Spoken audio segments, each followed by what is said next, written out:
आज हम सूफीवाद और सिख धर्म विषय के अंतर्गत सूफीवाद के बारे में विस्तार से जानेंगे कि भारत में सूफीवाद का कैसे प्रचार प्रसार हुआ, सूफीवाद के कौन कौन से संप्रदाय थे और उन्होंने भारत पर क्या प्रभाव छोड़ा। जो कि सूफीवाद नाम से ही स्पष्ट होता है कि इस धर्म के जो लोग थे, अनुयायी थे, वो संत प्रवृत्ति के थे, मतलब संगीत और प्रेम को अधिक महत्व देते थे और लोगों में भाईचारे की भावना और आपसी मेलजोल की भावना पर उन्होंने बल दिया। उनका मानना था कि व्यक्ति अपने कर्मों के हिसाब से अच्छी गति प्राप्त करता है। तो सूफीवाद, सूफी शब्द के मूल स्रोत के संबंध में विद्वानों में मतभेद है। कुछ लोग इसे ग्रीक शब्द सोफिया ज्ञान का रूपांतर मानते हैं और कुछ लोगों का कहना है कि जो लोग पवित्र थे वे सूफी कहलाए। मतलब कुछ विद्वान मानते हैं कि जो लोग पवित्र थे, मतलब आचरण से, विचारों से, वो क्या कहलाए, सूफी। या मोहम्मद साहब के बाद जो सन्यासी ऊन कंबल ओढ़कर घूमा करते थे और अपने मत का प्रचार करते थे, वे लोग सूफी कहलाए और सूफी अनुभव सिद्धांत को ही महत्व देते थे। मतलब सूफी संप्रदाय या सूफी मत के जो संत थे वो अनुभव को ही महत्व देते थे, अनुभव सिद्ध ज्ञान को ही महत्व देते थे। सूफीवाद के बाद उत्पत्ति और विकास। अब सूफीवाद का उत्पत्ति और विकास कैसे हुआ तो इसके बारे में जानेंगे। सूफी मत को बहुत से सूफियों ने सबसे प्राचीन धर्म कहा है। सरदार इकबाल अली शाह ने लिखा है कि सूफी शब्द मोहम्मद साहब के देहांत के 200 वर्ष बाद सत्ता में आया प्रतीत होता है। अनेक विद्वान सूफी धर्म की उत्पत्ति इस्लाम से नहीं मानते हैं। अनेक विद्वान क्या मानते हैं कि इसकी उत्पत्ति इस्लाम से नहीं हुई है। उलेमा लोग सूफी मत का विरोध किया करते थे। अब उलेमा वर्ग जो था दो वर्गों में विभाजित था। एक तो उलेमा जो एक तो स्वार्थी वर्ग था, जिसमें लोग वह वर्ग क्या करता था, उसको इसका विरोध करता था सूफी मत का, क्योंकि सूफी मत इस्लाम के अनुकूल नहीं था। अबू हामिद मोहम्मद अल गजाली नामक सूफी संत ने सूफीवाद को इस्लाम के अनुकूल करके महत्व बढ़ा दिया था। तो ये गजाली का सूफी जो बात को बढ़ाने में विशेष महत्व माना जा सकता है। इसका भारत में सूफी मुसलमानों के प्रथम आक्रमण से पूर्व सूफी संप्रदाय का भारत में प्रवेश हो चुका था। सूफी मत की वास्तविक शुरुआत भारत में उस समय हुई जब अबुल हसन हज हुजविरी ने अपनी पुस्तक कशफुल महजूब की रचना की। वे गजनी के निवासी थे और लाहौर में बंदी की भांति लाए गए थे। सूफी मत की दीक्षा इन्होंने बगदाद से प्राप्त की थी और अविवाहित जीवन के समर्थक भी ये थे। वे स्वयं ने भी विवाह नहीं किया था। चिश्तिया, सोहरबंदिया, कादरिया, नक्शबंदिया संप्रदायों ने सूफी मत का प्रचार प्रसार इन संप्रदायों ने भी भारत में किया। तो कौन कौन से थे? चिश्तिया, सोहरबंदिया, कादरिया, नक्शबंदिया संप्रदाय ने भारत में सूफी मत का प्रचार प्रसार किया। इसके बाद सूफी दर्शन एवं सिद्धांत। तो सूफी दर्शन सिद्धांत के बारे में जानेंगे। सूफी धर्म में प्रेम को बहुत महत्व दिया गया है। सूफी लोग एक ईश्वर को मानते थे, एकेश्वरवादी थे। लोग ईश्वर की इस संप्रदाय के जो संत थे वे लोग क्या करते, ईश्वर को प्रियतमा का रूप मानते थे, जिसकी खोज में आत्मा रूपी प्रियतम समस्त सांसारिक सुखों का त्याग करके चला जाता है। इस धर्म में संगीत और सौंदर्य को अधिक महत्व दिया गया है।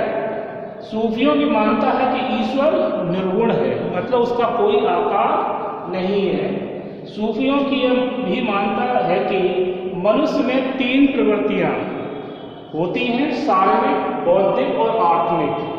आत्मिक प्रवृत्ति को शुद्ध रखने से व्यक्ति उच्च तथा पवित्र बन जाता है, लेकिन यह कार्य गुरु के पथ प्रदर्शन से ही संभव है।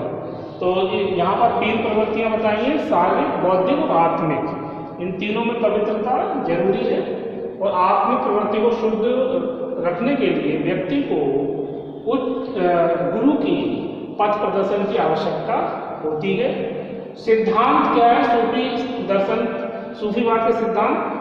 सूफी धर्म में गुरु का अधिक महत्व दिया गया है, मतलब गुरु के बिना मार्गदर्शन और सच्चे मार्ग का पता लग पाना संभव नहीं है, और गुरु ही एक अपने शिष्य को सही मार्ग बतलाता है। दूसरा है ईश्वर एक है, इन्होंने ईश्वर की एकता बल दिया, एकेश्वरवादी थे। हमें उसकी एकता में विश्वास करना चाहिए और इसी मत को उन्होंने अधिक से अधिक प्रचार किया। नंबर 3, ईश्वर सौंदर्य में है तथा प्रेम के द्वारा ही उसे प्राप्त किया जा सकता है। मतलब ईश्वर के प्रति जैसी आपकी भावना और आपका लगाव है, यदि मधुरता है तो ईश्वर को जल्दी आप प्राप्त कर सकते हैं। तो ईश्वर सौंदर्य में है तथा प्रेम के द्वारा ही उसे प्राप्त किया जा सकता है। हृदय, नंबर 4, हृदय शीशे के समान है। कैसा? शीशे से तुलना की गई है, और जैसे शीशे में किसी की प्रतिबिंब पड़ता है किसी वस्तु का, वैसे ही मनुष्य का जो हृदय जो है, हृदय शीशे के समान है, जिसमें ईश्वर की प्रतिछाया दिखाई पड़ती है। मतलब ईश्वर की जो प्रतिबिंब है, यदि मनुष्य का हृदय पवित्र है तो उसमें ईश्वर की प्रतिछाया दिखाई देगी। और हृदय में ही यदि उसकी कलुष कुटिलता भरी हुई है और उसके अंदर मतलब हृदय साफ नहीं है, तो ईश्वर की प्राप्ति संभव नहीं है। नंबर 5, मनुष्य एक श्रेष्ठ प्राणी है। वह पूर्णता की उच्चतम श्रेणी तक पहुंच सकता है।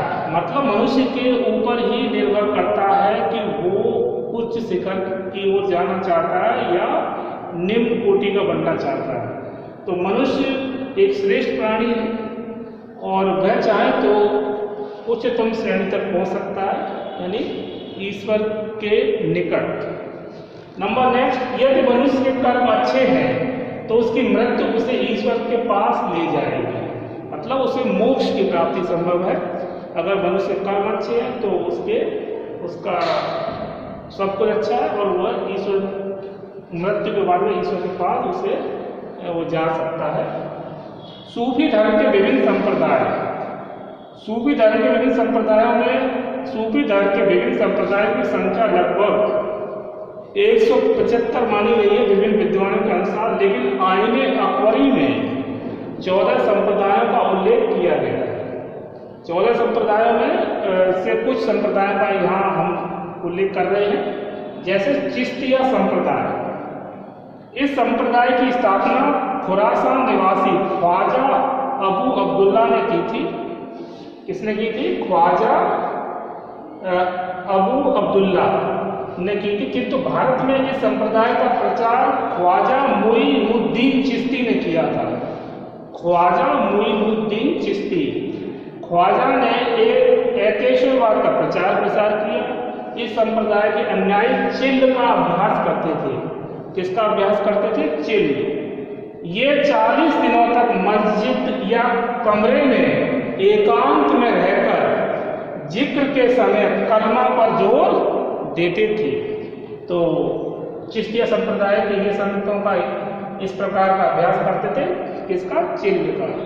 इसके शेख कुतुबुद्दीन बख्तियार काकी ख्वाजा साहब के प्रमुख शिष्यों में अग्रणी थे। यानी ख्वाजा साहब के शिष्यों में शेख कुतुबुद्दीन बख्तियार काकी ख्वाजा साहब के प्रमुख शिष्यों में अग्रणी थे।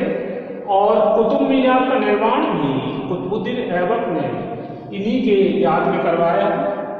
सुहरवर्दिया संप्रदाय, इसके बाद सुहरवर्द संप्रदाय, इस संप्रदाय के मूल प्रवर्तक जियाउद्दीन अबुल जीब थे तथा शेख शहाबुद्दीन सुहरवर्दी इस संप्रदाय के प्रमुख संत हुए।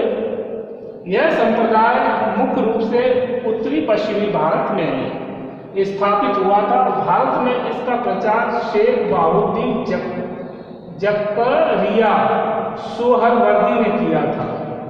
तो संप्रदाय के मूल प्रवर्तक है जियाउद्दीन अबुल जीब और शेख शहाबुद्दीन सुहरवर्दी संप्रदाय के प्रमुख संत हुए। इस संप्रदाय के मुख्य रूप से उत्तरी पश्चिमी भारत में स्थापित हुआ था और भारत में इसका प्रचार शेख बहाउद्दीन जक्करिया सुहरवर्दी ने किया था। इसके बाद कादरिया संप्रदाय।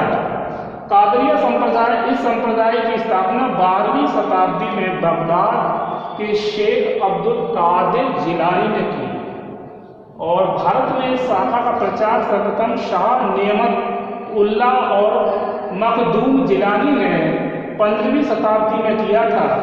शेख मीर मोहम्मद संत जहांगीर एवं शाहजहां के समकालीन थे। मतलब मखदूम जो जिलानी ने 15वीं शताब्दी में किया था। शेख मीर मोहम्मद संत, जो शेख मीर मोहम्मद संत थे वो जहांगीर और शाहजहां के समकालीन थे। इसके बाद नक्शबंदिया संप्रदाय। नक्शबंदिया संप्रदाय, इस संप्रदाय की स्थापना 14वीं शताब्दी में ख्वाजा बहाउद्दीन नक्शबंद ने की थी, किंतु भारत में इसका प्रचार बाकी बिल्ला ने किया और संत शाह वली उल्लाह और संत, इस संप्रदाय के जो संत हैं संत शाह वली उल्लाह औरंगजेब के समकालीन हुए हैं। अन्य संप्रदाय में अगर देखें तो शादबिलिया संप्रदाय, निमातुल्लादिया संप्रदाय, तेजानिया संप्रदाय, ये अन्य संप्रदाय हुए हैं। इनका भी यही उद्देश्य रहा कि एकेश्वरवाद पर बल और मनुष्य को अच्छे कर्मों पर बल, हृदय की पवित्रता पर बल और सामाजिक समानता पर बल इन्होंने इन संप्रदायों ने भी दिया है। सूफी मत का समाज पर प्रभाव, तो इस सूफी मत का समाज पर बहुत अच्छा प्रभाव पड़ा।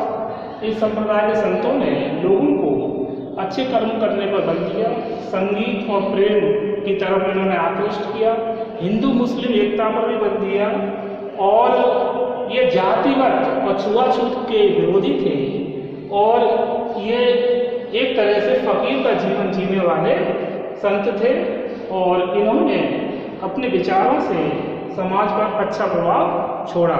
तो आज हमने देखा सूफीवाद और सिख धर्म विषय के अंतर्गत हमने सूफीवाद पर विस्तार से जानकारी प्राप्त की। सूफीवाद उत्पत्ति और विकास, भारत में सूफी संप्रदाय, सूफी दर्शन एवं सिद्धांत और इसका सिद्धांत हमने ये देखे कि सूफी धर्म के गुरु का अधिक महत्व देते हैं। ईश्वर एक है, हमें उसकी एकता में विश्वास करना चाहिए। ईश्वर सौंदर्य है तथा प्रेम के द्वारा इसे प्राप्त किया जा सकता है।